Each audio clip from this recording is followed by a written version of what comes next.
This is DoNotCiv, and this video is going to be about peak oil. I'm going to play an interview between Jim Puplava of Financial Sense News and Robert L. Hirsch, one of the most highly respected energy analysts in the world today.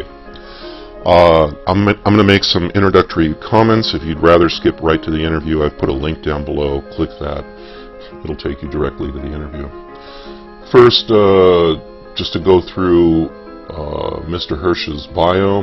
His experience is broad and wide. He has more executive experience with oil companies and think tanks than virtually anybody else I've come across in the industry. A number of senior advisors, senior analyst positions, vice president of a number of companies, founder and CEO of a number of companies. He was manager of Exxon's Synthetic Fuels Research Laboratory, and very impressive. And something I didn't know about him, he was actually involved in nuclear fusion research. He was director of fusion research at the U.S. Atomic Energy Commission and ERDA, which that was surprising. I did not know that. His most recent book is The Impending World Energy Mess, published 2010. He's got more publications and awards than you can shake a stick at, over 50 publications in the energy field, 14 patents. He was awarded the M. King Hubbard Award in 2009 by ASPO USA. Just unmatched credentials when it comes to oil and energy in general. Compare this with some of the crackpots that you see out there telling us there's no such thing as peak oil, you know. Lunatics whose only credentials is that they had a prayer meeting with Mr. X in Anchorage. Front companies and shills for the oil companies such as Cambridge Energy Research Associates, SARA, and other peak oil deniers out there. Compare the credentials of people like that versus Robert Hirsch, and you'll see there is no comparison. So this guy knows whereof he speaks, and what he speaks of in this interview is serious. To use, well, the urban vernacular, this shit is about to get real.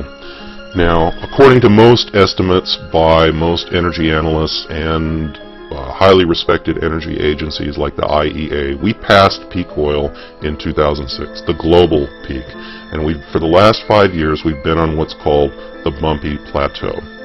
Well, we're about to go sailing right off of that plateau onto the backside of the Hubbard curve, and nobody knows for sure how steep it's going to be. What Hirsch talks about in this interview, and he states this in the clearest possible terms, is that the effects on society are going to be profound, and they could in fact be brutal, depending on whether you take the best case, middle case, or worst case scenario. The best case scenario is nothing to sneeze at. It's very serious. And the worst case is something approaching Mad Max. So this is very serious, and the public is not aware of what's going on. Industry has made no effort, and as Hirsch will talk about in this interview, they've demonstrated no courage in standing up and admitting to the problem. Of course, our politicians are utterly clueless. Now, Obama was talking to T. Boone Pickens prior to his election, and Pickens gets it, and Pickens was trying to educate him on, you know, the breadth and scope of the problem of peak oil, and Obama was, having virtually no knowledge of the subject matter, was concerned about how to keep the cars going, you know, and he broached some electric car scenarios, and Pickens was very patient. He explained, well, okay, you make 1 million electric cars, that puts like a 1% dent in the problem. And Obama's smart, he got it, but I don't know whether it's his handlers, whatever, his staff. As soon as he was elected, he stopped talking to Pickens and went right back to trying to maintain the status quo, which is what we've got across the board. Well, our time remaining in which to indulge in fantasies and denial has come to an end, and we are now about to go off that peak oil plateau, as I said, and down the other side of the Hubbard curve. And I don't know what we can do about it at this point. Really, we should have started preparing for this in the 1970s. And you know who was the person who started this, and you guys all hated him, was Jimmy Carter. He put, and I could see people groaning right now, oh, Carter, yeah. Well, he put solar water heaters on the roof of the White House, and the first thing Reagan did when he was elected is rip them off. And we went back to the Dark Ages and denial. No pun intended. Well, so that was the time to start. If we had started this 40 years ago in the 1970s, we'd be much better prepared for this right now. Now, so we're at the end of our rope, at the end of the tether, and we've done virtually nothing about nothing. All we have in terms of options at this point are some pie-in-the-sky fantasies. I'm sorry if that sounds that sounds like a derogatory comment and rude, but the people who think we're going to run the world on windmills and solar panels and use French fried potato oil are silly. You're indulging in childish fantasies. I hate to put it that way, but there's no other way to put it. But assuming you were right, assuming that, you know, these beautifully photoshopped and airbrushed pictures that you have of this future idyllic world with beautiful, lovely skyscrapers and boats sailing around, and yes, I'm talking about the Venus Project, the Zeitgeist movement. Assuming that silly Fantasyland reality could be achieved, which it can't, but assuming that it could, well, you got to start building out the power grid, right? You got to start putting in the solar panels. You got to start putting in the wind farms. And what have we done in that regard? Nothing. Nothing. Right? We have thousands of square miles of desert where we could put solar panels. Do you see any of that going in? No. Right? Do you see any attempt to build out your Venus project? No. And we've run out of time. Okay, what we should have done at a minimum these last 5 years while we were on this bumpy plateau is at least start the planning phase of this.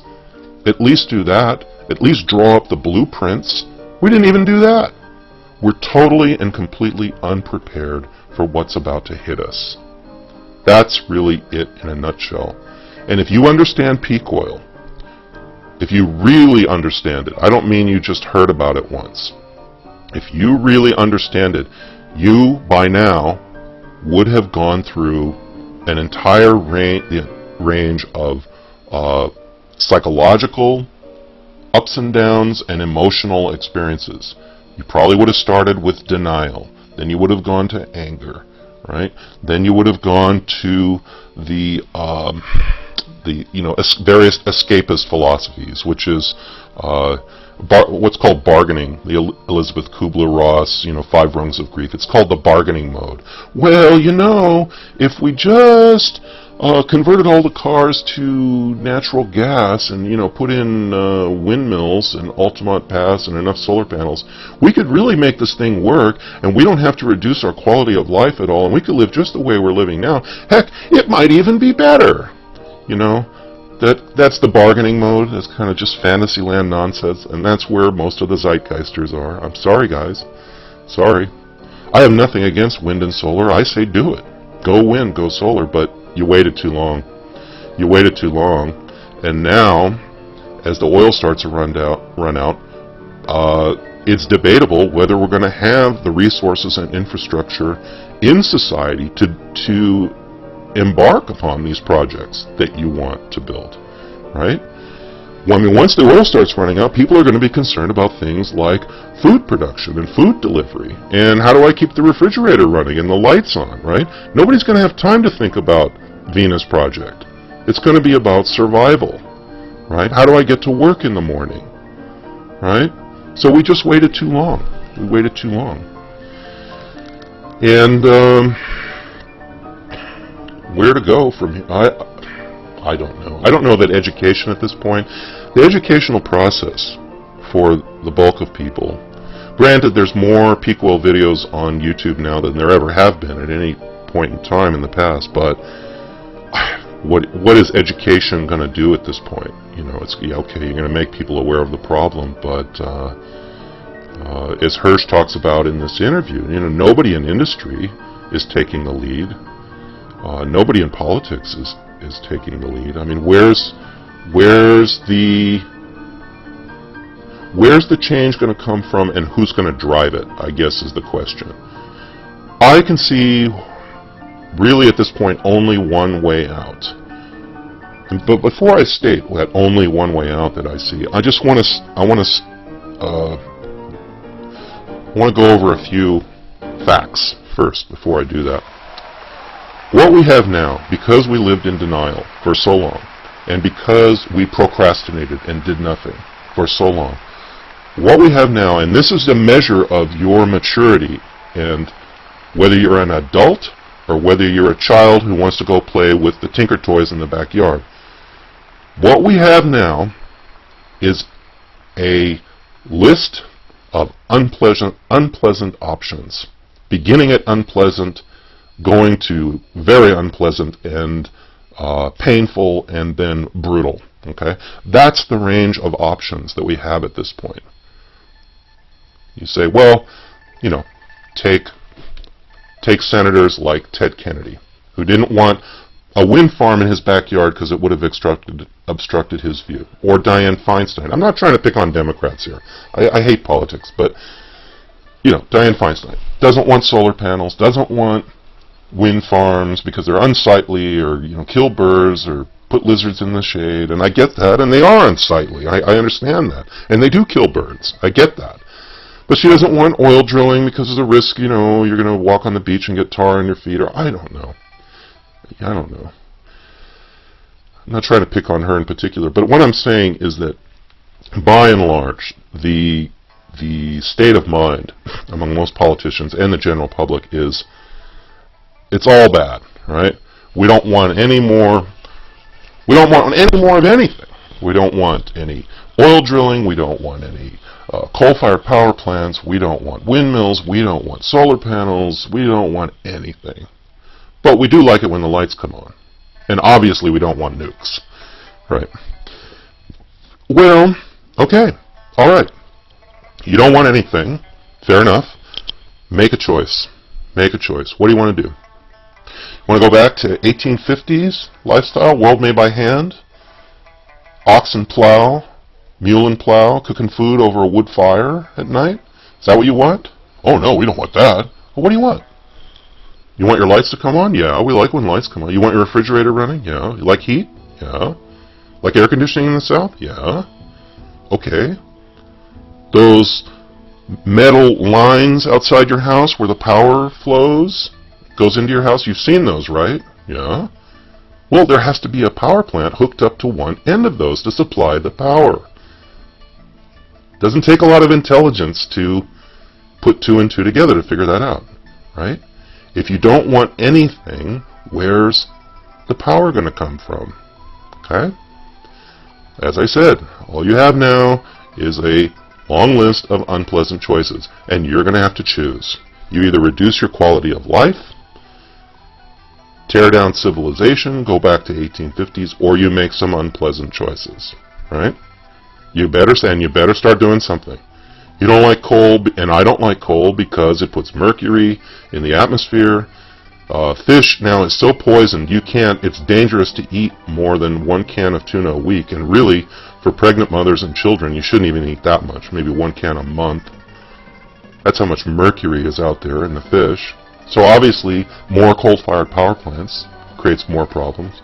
Well, we could perhaps, there's ways to pre-scrub the coal to pull out a lot of the mercury and heavy metals out of the coal before it's burned, and you can put scrubbers in the smokestacks of the coal plants. You can clean it up. You can't eliminate everything, but you can clean it up, but that's going to make the power more expensive. Okay? That might be a reality we have to face. If you want all the windmills and solar panels, nothing wrong with that, but you better get busy building them. And you better start modifying the electrical grid. And if you want to do something about the fact that our entire transportation fleet runs on liquid fuels, and you say, well, we've got lots of natural gas, okay, but you better start doing something about it. You see what I'm saying? I mean, this isn't like Monty Python and Life of Brian. Remember when Brian was crucified and John Cleese says, "Right, this calls for an immediate meeting and discussion." No, go cut Brian down, right? This is so obvious, I don't even know why I need to talk about it. But apparently, 80-90% of society doesn't get it. Doesn't get it, You're gonna have to do something. Doing nothing is only going to make the problem worse. Instead of getting to pick from the least worst or the middle worst of the options, doing nothing means you have to pick from the worst case scenario. Right? This isn't hard. It shouldn't be that hard. But I don't know. People just don't get it. They want to listen to lunatic Baptist ministers who say we've got 200 years of oil on the North Slope of Alaska, and there's no such thing as peak oil.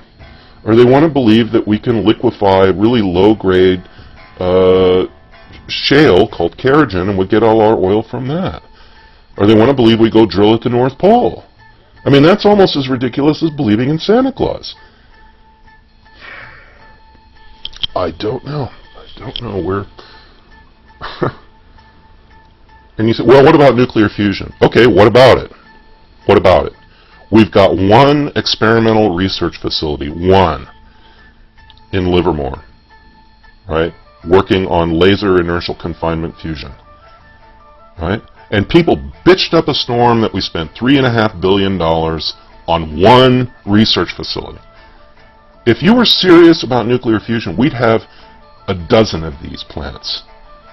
We'd have 20 of these plants, and they would be extensible, meaning that once we had solved the scientific and engineering challenges of fusion, we could convert that plant over to commercial power production and tie it into the grid, like what they're doing with the ITER in France. All right? In the entire world, we've got 2 plants devoted to fusion research. And like I said, taxpayers bitched up a storm that the plant caused the NIF cost $3.5 billion. Well, whoop-de fucking shit. We spent, what, $84 billion bailing out AIG, and what did we get out of that? And how much? What did we spend bailing out the banks? $1 trillion? 2? And what did we get out of that? Nothing. Nothing. Nothing for humanity, nothing for society. You people, you've got your priorities so bass-ackwards, upside down, stood on its head.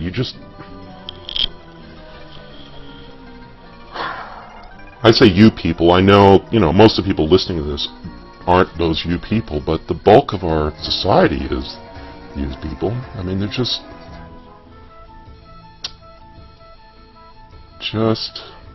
ostriches, head in the sand. Well, so our time for these little detours into Fantasyland, Venus Project, and denial, and listening to crackpots who deny peak oil, and think it's all going to be solved with prayer meetings. We're at the end of our tether. Run out of rope. Right? Broken the rope, actually. And now we're going to go sailing off the peak oil bumpy plateau right down the backside of the Hubbard curve. And baby, this is going to be one wild ride. Let me tell you, this is going to be a wild ride. It's what people don't get when you reduce, and you'll hear Robert Hirsch talk about this, if you reduce, just as a hypothetical, the worldwide oil production by 3 to 5%. That doesn't mean prices at the pump go up 3 to 5%. That is not the way it works. Supply and demand versus price are not inversely proportional. They're inversely asymptotic. You decrease worldwide oil production by 5%, and at that point people recognize the reality. Gas prices don't go up $1 a gallon. They double. You go from paying $3, $4, $5 a gallon to $8, $9, $10 a gallon. Yeah, that's how it works. Because remember, that's how it worked in 2008. Only this time it's going to be even worse, because this time we're going to know, oh wow, the shit really is getting real. Shit really has hit the fan, and there ain't no fixing it this time, right? There's no more bumpy plateau. There's just one, what does Hirsch call it, a monotonic direction? There's just one monotonic, or he calls it a monatomic, one monatomic decline, and it's unidirectional, and it's down. Right? What the derivative is, the slope, who knows? Maybe it's, if we're lucky, it's 30 degrees. But maybe it's 45, and maybe it's 60 or more. Right? And it seems the very best we can do is have useless discussions around the round table. Remember like that opening in Road Warrior where the guy is doing a way back look into history, and he's talking about how it all started, how the Mad Max Road Warrior reality came to be, and it all started with the problems with the black fuel, the black juice. You know, the pump jacks ceased to turn, and the leaders gathered around their tables, and he said they talked and talked and talked. But the machinery ground to a halt, and it led to conflicts, and it led to war. And this time, this ain't going to be a nice war, right? This ain't going to be your made-for-TV war, Desert Storm, that you can watch with you know, a burrito in one hand and a beer in the other, and laugh and chuckle as the bunker buster bombs come down on Baghdad. This is going to be more along the lines of Terminator Judgment Day. This is going to go nuclear, or it has the very real possibility of going nuclear. If you watch that video with that Russian general on Russia TV, he said that since the middle of 2011, the Russians have been trying to warn the United States about not invading Iran. Because they've gamed out the scenario, as I'm sure, you know, we're intelligent too. It's probably why we haven't invaded Iran, because we listened to them, took their advice, or heeded their warnings.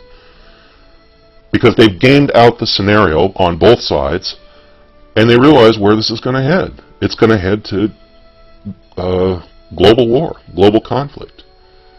You know, once the dominoes start falling, there will be no stopping it. It's too close to the borders with Russia for comfort. They'll have to get involved. They'll have no choice but to get involved. Right?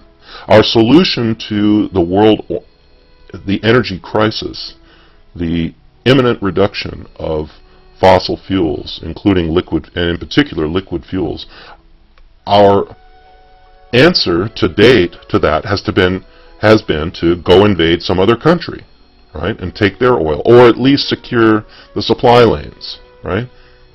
Is there anybody who doubts that? I mean, that's, you know, that's why we're in Iraq? Of course not. You know, it's all about oil.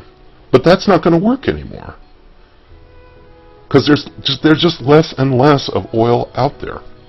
You can't, your answer to your oil supply chain problems cannot continue to be go invade another country and tap their wells. That's just not going to work anymore. It's not working now. Hell, anymore, it's not working now. And as I said, all we have is a list.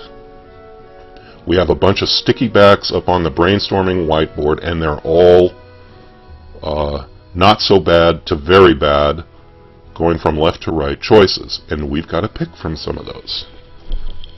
And a measure of your maturity is whether you, A, if you recognize the problem. Have you accepted the reality of peak oil? All right. B, if you're willing to recognize that some tough choices have to be made at this point. I'm not saying, I'm not trying to point you in a particular direction. I'm just saying some tough choices have to be made at this point. You can't continue to support 7 billion people on the earth with the energy supply running out. It ain't going to work, folks. You can't grow the food, and if you could grow the food, you can't fertilize it or put the herbicides and insecticides and pesticides on it. And if you can't do that, you can't get the food to the distribution centers, to process the food, to get it to the warehouses, put it on the semi-trucks, get it to the stores. The whole system comes crashing down without the liquid fuels to support the production and distribution of the food. So you're not going to be able to support 7 billion people on the earth. It ain't happening. And that's just the tip of the iceberg. The entire way of life goes bye-bye. Unless there's some miraculous, and I'm being facetious here, but I'm being facetious to prove a point.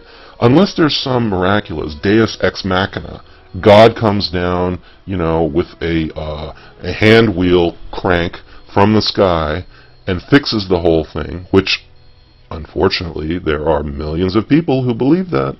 Millions of schizophrenics, Christophrenics who believe that. They believe in the rapture, they believe that God's going to come down, and Jesus is going to fix this and rule over everything with an iron rod.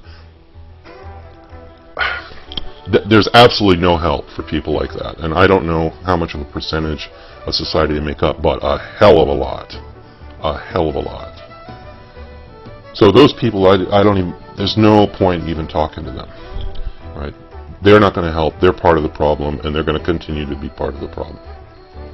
So that leaves the rest of us, dragging not just ourselves up the hill, but their lazy, ignorant asses up the hill as well. I don't know. The whole, to be honest, where I'm at this point, I'm kind of at where I started at with this channel, thinking that really we've passed the tipping point for civilization, and there really is no hope. I don't know, if you can see hope, say something down below about it, say, or better yet, make a video response. If you see a way out of this, yeah, I'd like to hear it, but I just don't see any way out. We've gone too far. Absolutely raped, polluted the planetary ecosystem. Nothing. There's not a single river, stream, or lake that's safe to drink out of. We've destroyed 90% of the fish in the ocean. We've toxified the ocean with all kinds of plastics and chemical waste and fertilizer runoff, and now radiation from Fukushima. I mean, it's... Hell, I don't even think we need to... Assuming hell is a real place, there's no need for it. It's redundant. We're in hell. We've created it here on Earth. We've created hell here, right here on Earth. Some cities are so, for whatever reason, they're so polluted. The amount of oxygen that people breathe has been depleted. Right? There's like 1%. Oh shoot! What's the ratio of oxygen to nitrogen? I should know this. 21% oxygen. In some of these cities, there's like 2-3%, like Chicago, less oxygen to breathe. Just as one example, I don't know. I mean, you could just go on and on and on and on about this, about how we... about what a fucking mess we've made of this planet. And how are we going to get out of this? How are we going to get out? How are we going to get out? I don't see it. I don't see any way out. I just think these are the last years of humankind on this planet. The experiment is about to end, is the way I look at it. Now, at the conclusion of this interview, Hirsch says he has hope. He's a very smart man. I personally don't like using words such as hope. I think their hope is a decadent word. It's a I'm not trying to criticize Robert Hirsch. I think he's very smart. I have a lot of respect for him, nothing but respect. But I don't like using words like hope. It's a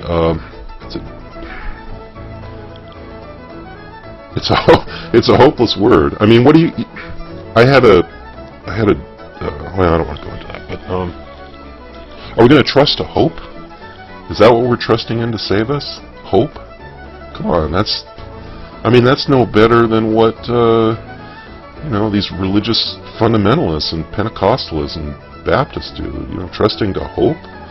Come on, that's not a sound methodology. That's not a sound strategy.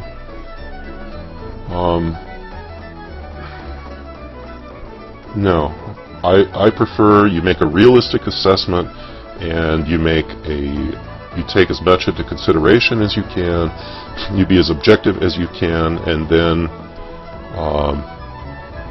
you make your decision. You make your predictions based on current trends for where things are headed, and that to me is sane and rational, not trusting to hope. And based on that, I see this whole thing just crashing down. Like I say, unless there's some miraculous development in energy in particular, that some new really high net flux source of high net flux energy density like nuclear fusion, barring that, I just don't see this system continuing for much longer. And you know what? As I talked about in the very first video, even if you're granted that gift of unlimited energy, you still have the basic problem of the human mind, the human psyche, and the fact that we've been stalled from an evolutionary development point of view for quite a while now. I mean, post-written history, we've had 3,000 years to try to get this right, and we're just not getting it right, We're just not improving. We're just going around making more and more messes, more and more problems, kind of fix them a little bit, halfway fix them, and then just keep creating problems, and here we are. And which leads to all of this. So, I don't know. I would like to point to something that I could, it doesn't even have to be 100% confidence. I would like to point to something with even, partial confidence that I could say, this might work. But I don't see it. And I think life for the average person is going to get very tough. The standard of living and quality of life for most of us is going to get very tough in the near future. And for the poorest on this planet, well, that's a good point. Who's going to suffer the most? If you take like a Maasai tribesman, and all they depend on is their herd of cows, they might be completely unaffected. Or some tribe of Indians living in the Amazon who's off-grid, they might be the ones who survive the best, It might be the middle class and the upper middle class that bears the brunt of this, if you think about it. The people who don't depend on the power grid or on the conveniences of modern life, why should they be affected? Now, obviously, if you push button, we push button. If that happens, well, then everybody's fucked, right? Then if it's global thermonuclear war, then it doesn't matter if you're a tribesman on the plains of Africa or if you live in New York City. We all go down together.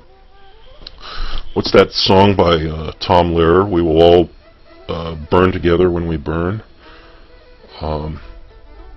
There'll be no need to stand and wait your turn.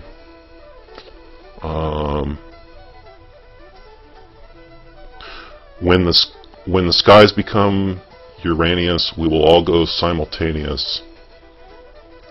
Yeah. Funny song. Well, that's it. Okay, so I don't know what else I have to, I'm drained, I'm all spent, I'm ranted out here. Obviously now this is too long to tack on the interview with Hirsch, so I'll make that a separate video, and I'll put a link to it. What can I say? You know, it is what it is. It is what it is. If you want to oppose this with some happy talk and do video with, you know, doing a point counterpoint, yeah, sure, I'll watch it. Why not? You know, at this point, there's nothing left to lose, so why not? You know, if you've got some ideas on how to make this whole thing work, how to make this whole civilization, monstrosity, chaostrophe, how to fix it, and get it to run straight and fly right, sure, I'll listen to your theories. Why not? Nothing to lose. Alright, thanks for... I always like to end on a positive note, so here is a rousing, uplifting song which is guaranteed to cheer you up.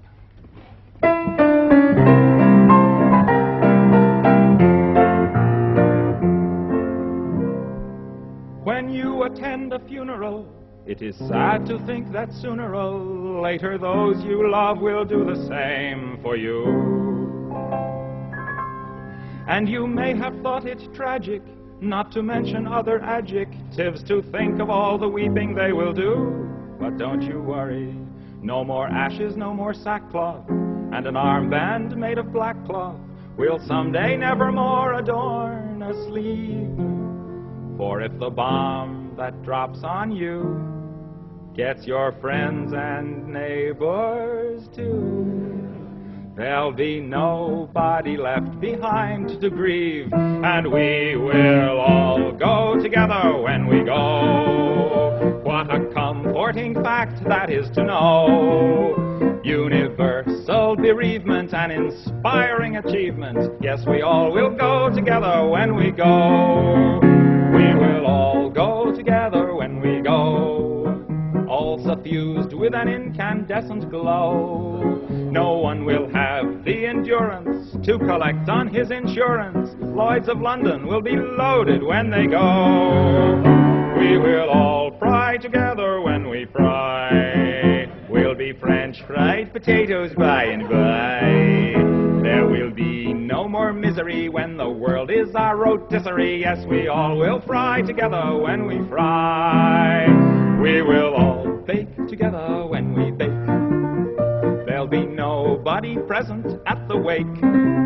With complete participation in that grand incineration, nearly 3 billion hunks of well-done steak.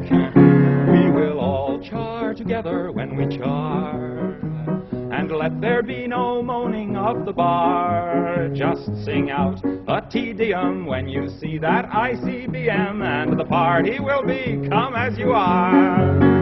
We will all burn together when we burn.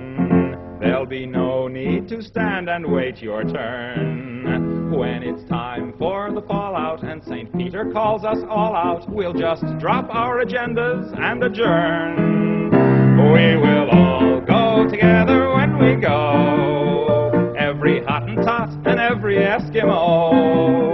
When the air becomes Uranus, we will all go simultaneous. Yes, we all will go together when we all go together. Yes, we all will go together when we go.